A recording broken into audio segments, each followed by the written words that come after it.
Yooyaa har'a 2.5 baay'isuu fi hiruu intijaroota kajoo qal'aalla seensa seensa 2.5 keessatti jechuudha waa'ee maaliiti seensa isa kana irratti mata duree kana jalatti lakkoofsota intijarii mallattoo adda addaa qabanii fi mallattoo gosa tokko qaban yoo walitti baay'ifnuu fi yoo waliif hirru firiin isaanii maal akka ta'an ilaalla jedha. Dabalataanis amaloota baay'isuu fi hiruun lakkoofsota intijarii irratti qabanis ni ilaalla jedha. Okay, haa jalqabnu eenyu wajjin 2.5.1 irratti maal jedha? Baay'isuu intijaroota. Baay'isuu intijaroota ilaallu. Gocha 2.7 irratti jechuudha. Kanneen armaan gadii baay'isi. Fakkeenyaaf amma irratti kakanname jechuudha. Maayinus negatiiva 7 baay'isuu negatiiva 4ti. Kan amma egaa akkuma beektan dura maal jechuudha negatiiva baay'isuu negatiiva maal ta'a jettanii beekuu danda'uu qabdan jechuudha. Negatiiva baay'isuu negatiiva maal ta'a? Pozitiiva jechuudha.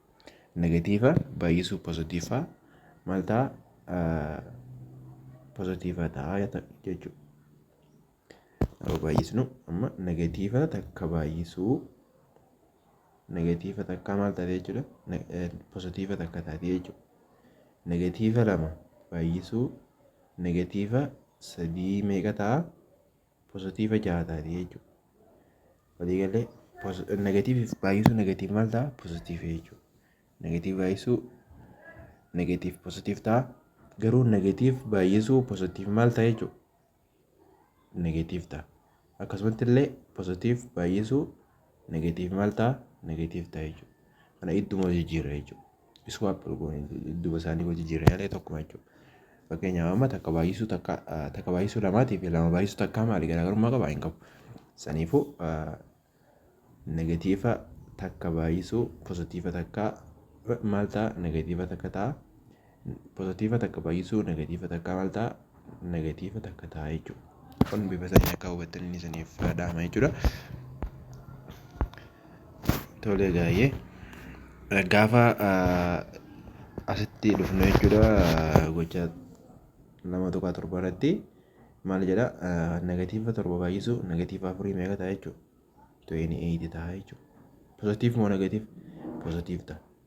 Pozitiiv jettanii akka ittiin barreessan seera herreegaa keessatti pozitiiva gaafa jettuun pozitiivni akkasumatti barreeffama. Akkanumatti ni beekna waan ta'eef pozitiiva ta'uu isaa waan beeknu jecha mallattoo kaa'uun nu hin barbaachisu jechuudha seera herreegaa keessatti. Maaliif asitti pozitiiva 27 jettee pozitiiva duraan hin kaa'in jettanii akka hin dhiphanne hin kaa'amu akka seera herreegaa keessatti. Pozitiivni jeneraalii waan beeknuuf jechuudha. Guutumaa guutuutti waan beeknuuf jecha hin keenyu jechuudha negatiiva pozitiiva fuula duratti. Akkanumatti just numa barreessina malee lakkoofsa waliigala jee yaada. Okay, baarra gaafa dhaqnu maali? Negatiiva 3 jedha. Baan negatiiva 3 baay'isuu pozitiiva 6 meeqa ta'a jechuudha? Negatiiva 18 ta'a jechuudha. Negatiiva 18 ta'a. Maaliif akkas ta'e? Negatiiva baay'isuu negatiiva maal pozitiiva maal jenne? Walqixa ta'a maal ta'a? Negatiiva baay'isuu pozitiiva maal ta'a? Negatiiva ta'a jenneen turre. Akkuma irra hin deebiin malee pozitiiva baay'isuu negatiiva maal ta'a? Negatiivuma ta'a jechuudha. Garuu negatiiva baay'isuu negatiiva maal ta'a? Pozitiiva ta'a jechuudha. Waliigalee amma karaa biraatiinis hubachuudhaaf fakkeenyaaf tun negatiivi tunis negatiivi akka waan biratti hin fudhatina. Negatiivuma tana jechuudha. Tanuma jalqaba kaa'anne tana jechuudha. Negatiivuma jalqaba kaa'anne tana duraa tana irra yoo keenya fakkeenyaaf tana fuunee yoo asirra keenya waliigalee pozitiivan ta'u yaadaan akkasitti qabaddaa isinitti qabachuun kan isinitti ulfaatu ta'e waaniin jee na hubattan jeen yaada maaliin jee negatiiva baay'isuu negatiiv jenna. Walqixa ta'a pozitiiv jennee bire kanarraa kan ka'e jechuudha. Kanarraa kan ka'e jechuudha. Maaliin isiniin jedhe negatiivuma as jirtu tana tatanaa jechuudha. Negatiiva tana gubbaa kaa'u hoggaan jiru isa kana ol dhaabnee gubbaa kaa'u gaafa goonu maal ta'a positiiva ta'a jechuudha. Yaadaan akkasuma jaalladhaadha. Saniif negatiiva baay'isuu negatiif maal ta'a positiiva wanni ta'eef saniif ni isiniin jedha. Okay. Gaafa baarra dheeknu baa hojjenne jiraame negatiiva 18 ta'en. Okay, gaafa siirra dhufnu jechuudha. Tan amma tartiibaan ordera isii eegdanii dalagdanii dura dursoo kana dalagna. San booda bu'aa isa arganne hojii fi maayinasii waan hojii dalagee wajjin maal goona jechuudha hojjenna jechuudha.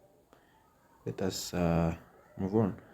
Okay, minus 8 jaa baay'isuu negatiiva 8 baay'isuu negatiiva 2 jaa. Negatiiva baay'isuu negatiiv maal jenna? Negatiiva asittuu tana fuuteetuma negatiiv tana gubbaa keessan neemi positiiv ta'a jechuudha.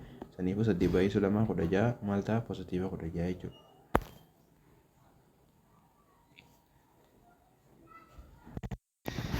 Amma kanarraa positiiva 16 argannee jirra. Positiiva 16 baay'isuu maqaa jechuudha. Kun amma bu'aan isaa positiiva 16 jennee jira. Baay'isuu negatiiva takkaatii jechuudha. Positiiva kun positiiva 16 baay'isuu negatiiva takkaa meeqa ta'a? Positiiva negatiiva 16 ta'a jechuudha.